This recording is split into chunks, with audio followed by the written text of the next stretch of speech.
کہ ٹھیک ہے کہ دونوں ایک دوسرے کے ساتھی ہیں، ایک دوسرے کے لیے سکون کا باعث ہے،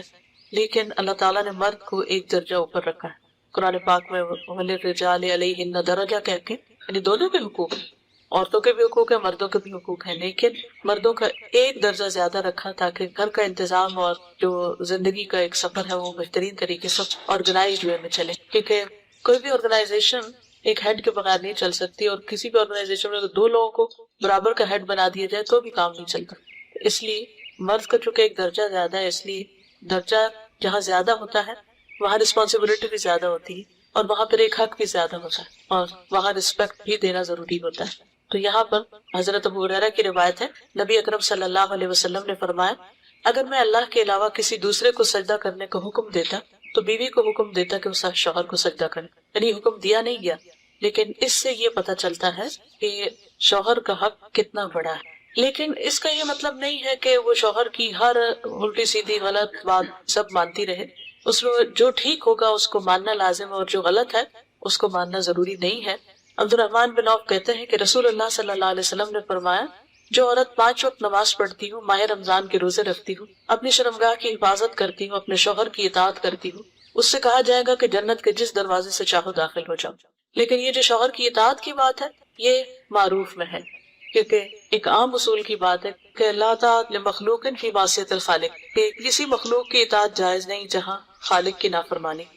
یعنی جہاں اللہ تعالیٰ کی نافرمانی ہو رہی ہو وہاں پر شوہر کی فرما برداری ضروری نہیں ہے۔ پھر اسی طرح یہ ہے کہ عورت کے اوپر یہ بھی ذمہ داری عائد ہوتی ہے کہ وہ اپنے شوہر کی اطاعت کے ساتھ ساتھ اس کی خدمت بھی کرے۔ جس طرح شوہر گھر سے باہر سب کچھ کمانے کا ذمہ دار ہے، تو اسی طرح عورت گھر میں آرام اور سکون فراہم کرنے کی بھی ذمہ دار ہے۔ حسین بن محسن سے روایت ہے کہ ان کی پھوپھی کسی کام سے رسول اللہ صلی اللہ علیہ وسلم کی خدمت میں حاضر ہوئی۔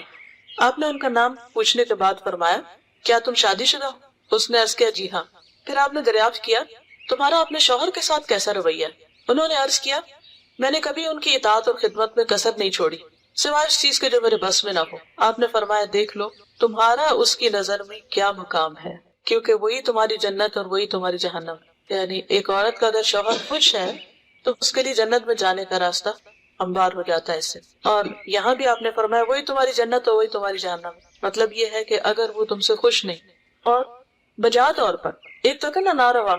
ناروا کے مطالبے، ایسی چیزیں جو عورت کے بس میں ہی نہ ہو یا اس کے لیے پاسبل ہی نہ ہو، تو وہ تو الگ ہے۔ لیکن جہاں جان بوجھ کر وہ حق پہ کبھی کرتی یا اس کو کچھ سمجھتی نہیں یا اس کے مقابلے میں دوسروں کو زیادہ اہمیت دیتی، تو یہ بات درست نہیں۔ تو آپ نے فرمایا وہی تمہاری جنت اور وہی تمہاری جہنم۔ پھر اسی طرح عورت کے اوپر یہ بھی لازم ہے کہ وہ اس طریقے پر رہے کہ شوہر دیکھے تو خوش ہو جائے، یعنی بیوی کا حال مولیا، اس کا اٹھنا بیٹھنا، بات کرنے کا انداز، معاملہ کرنے کا انداز، یہ شوہر کے لیے ایک اٹریکشن کا باعث ہو، یہ بھی اس کے لیے اجر کی بات ہے۔ عبداللہ بن سلام کہتے ہیں، رسول اللہ صلی اللہ علیہ وسلم نے فرمایا، بہترین بیوی وہ ہے جس کی طرف تم دیکھو تو وہ تمہیں خوش کر دے، جب تم کسی بات کا حکم دو تو وہ بات پوری کر دے، اور تمہاری عدم موجودگی میں تمہارے مال اور اپنی ذات کی حفاظت کرے، یعنی اپنی شرم و حیا کی بھی حفاظت کرے، اور گھر اور جو بھی اس کے کسٹڈی میں شوہر کا مال یا راز یا کوئی بھی چیز ہے ان سب کی بھی حفاظت کرنے والی۔ پھر اسی طرح یہ ہے کہ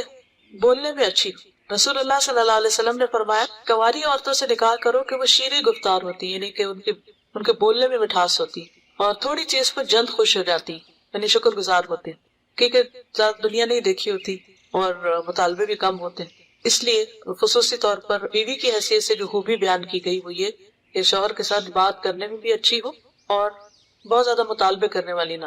پھر شوہر کے مال اور اپنے نفس کی حفاظت کرے۔ فالصالحات قانتات حافظات للغیب بما حفظ اللہ، نیک عورتیں وہ ہیں جو شوہروں کی فرما بردار ہیں اور ان کی غیر موجودگی میں اللہ کی حفاظت اور نگرانی میں ان کے حقوق کی حفاظت کرنے والی ہوں، یعنی صرف سامنے نہیں بلکہ ان کے پیچھے بھی ان کے حقوق کی حفاظت کرتی، یعنی شوہر کو چیٹ کرنے والی نہ ہو، دھوکہ دینے والی نہ ہو، یہ نہ ہو کہ شادی کہیں ہو اور غیر مردوں کے ساتھ تعلقات ہوں ویسے جیسے شوہر کے ساتھ ہوتے ہیں، یا کسی بھی قسم کی نگاہوں کی خیانت یا دل کی خیانت۔ تو ان چیزوں سے بھی بچنا چاہیے، چاہے کوئی انسان نہ بھی جانتا ہو، لیکن اللہ سبحانہ تعالیٰ کی نظر سے کوئی بھی نہیں چھپ سکتا۔ پھر اسی طرح یہ ہے کہ شوہر کو راضی کرنا ضروری ہے۔ رسول اللہ صلی اللہ علیہ وسلم نے اس بارے میں خاص طور پر عورت کو وارن کیا ہے، فرمایا کہ اس ذات کی قسم جس کے ہاتھ میں میری جان ہے، جب کوئی شخص اپنی بیوی کو بستر پر بلائے اور بیوی انکار کر دے تو وہ ذات جو آسمانوں میں ہے وہ ناراض رہتی حتیٰ کہ اس کا شوہر اس سے راضی ہو جائے. تو اس لیے شوہر کے خاص حق کے بارے میں یہاں پر بات کی گئی ہے، اور اس سے انکار کرنا نہ صرف یہ کہ شوہر کی ناراضگی، تعلقات کی خرابی، بلکہ اللہ سبحانہ وتعالیٰ کی ناراضگی کا سبب بھی بنتا ہے. اور یہی ایک بہت بنیادی وجہ بنتی ہے بعض اوقات شوہر کو جب گھر میں سکون نہیں ملتا تو پھر وہ باہر تلاش کرنے لگتا ہے. پھر اسی طرح ابو ہریرہ کہتے ہیں کہ عرض کیا گیا، یعنی رسول اللہ صلی اللہ علیہ وسلم سے پوچھا گیا کہ یہ بتائیے کہ بہترین عورت کون سی ہے. آپ نے فرمایا جب اس کا شوہر اس کی طرف دیکھے تو اس کو خوش کر دے، جب کسی بات کا حکم دے تو اس کی بات مان لے، اور بات ماننے میں پھر وہی اصول رہے گا کہ کوئی غلط کام کرنے کا حکم نہ ہو. نیز عورت کی جان اور مال کے معاملے میں شوہر جس چیز کو ناپسند کرتا ہو اس میں اس کی مخالفت نہ کرے. یعنی اگر شوہر کو کسی خاص قسم کا لباس پسند ہے تو ایز لانگ ایز وہ شریعت کی حد کے اندر ہے تو عورت کو وہ پہننا چاہیے. اگر کہیں جانے کی بات ہے یا گھر کو کسی خاص انداز میں رکھنے یا کوئی شادی شدہ زندگی میں بہت سارے معاملات باہم ایک دوسرے کے ساتھ مل کے کیے جا رہے ہوتے ہیں، تو ایسی تمام چیزوں میں شوہر کے ساتھ تعاون اور اس کی مدد اور اس کو خوش کرنا جو ہے وہ لازم ہے. پھر اسی طرح ایک اور روایت میں آتا ہے کہ دو قسم کے لوگ ایسے ہیں کہ ان کی نمازیں ان کے سروں سے اوپر نہیں اٹھتی. وہ غلام جو اپنے مالکوں سے بھاگ جائے یہاں تک کہ واپس آ جائے، اور وہ عورت جس نے اپنے شوہر کی نافرمانی کی ہو یہاں تک کہ رجوع کر لے. یعنی اگر کسی جائز بات پہ خواہ مخواہ میں ضد لگائی ہوئی ہے اور نہیں بات مان رہی، اس وقت تک اگر وہ شادی کے رشتے میں ہے تو پھر نمازیں بھی اور عبادت بھی رزق پر. یعنی اللہ تعالیٰ اپنا حق بھی اس وقت تک قبول نہیں کرتے جب تک وہ بندوں کا حق ادا نہ کرے. پھر اسی طرح آپ دیکھیے کہ عورت کو یہ بھی کہا گیا کہ وہ شوہر کی اجازت کے بغیر نفلی عبادت نہ کرے، یعنی نفلی روزے رکھنے یا نفل پڑھنا وغیرہ. حدیث میں آتا ہے کہ عورت کے لیے اپنے شوہر کی موجودگی میں اس کی اجازت کے بغیر نفلی روزہ رکھنا جائز نہیں، اور نہ ہی اپنے شوہر کی اجازت کے بغیر کسی مرد کو گھر میں آنے کی اجازت ہے، کیونکہ اس سے بھی شکوک و شبہات پیدا ہوتے ہیں. پھر اسی طرح شوہر کے مال میں سے اس کی مرضی کے بغیر تحفہ یا صدقہ نہ کرے، کیونکہ کمانے والا مرد ہے، یا تو عورت کا اپنا ذاتی مال یعنی اگر پیرنٹ سے ملا ہے یا انہیرٹ کیا ہے یا وہ خود کماتی ہے تو اس میں تو اپنی مرضی سے جو بھی وہ کرنا چاہے. لیکن اگر شوہر کی طرف سے کچھ ملا ہوا ہے تو اس میں اس سے مشورہ کرنا اور اس کی اجازت لینا ضروری ہے، کیونکہ اصل مالک بہرحال شوہر ہے. اور بہت دفعہ گھروں میں جھگڑے اس وجہ سے پڑ جاتے ہیں کیونکہ ہسبینڈ جو ہے وہ بیوی کو اجازت نہیں دیتا، اور بیوی اپنی مرضی سے اپنے میکے کو یا کسی اور کو کچھ دینا چاہتی، اور ان معاملات میں اختلاف بعض اوقات گھر کی بنیادیں ڈھیلی کر دیتا ہے. سوال یہ پیدا ہوتا ہے کہ اتنی ساری چیزیں کیوں بتائی جا رہی ہیں کہ عورت ایسا نہ کرے، ایسا نہ کرے، ایسا نہ کرے، تاکہ ان تمام چیزوں سے بچا جا سکے جس سے گھریلو جھگڑے پیدا ہوتے ہیں. اور گھر کا جھگڑا جو ہے یا گھر کا فساد جو ہے وہ صرف دو لوگوں کو متاثر نہیں کرتا، وہ دو خاندانوں کو متاثر کرتا اور پھر آنے والی نسلوں کو بھی. تو اس لیے اس معاملے میں بہت کیئرفل ہونے کی ضرورت ہے. پھر اسی طرح یہ ہے کہ شوہر کی اجازت کے بغیر نامحرموں سے گفتگو سے بھی بچنا چاہیے. حضرت علی بن ابی طالب سے روایت ہے کہ رسول اللہ صلی اللہ علیہ وسلم نے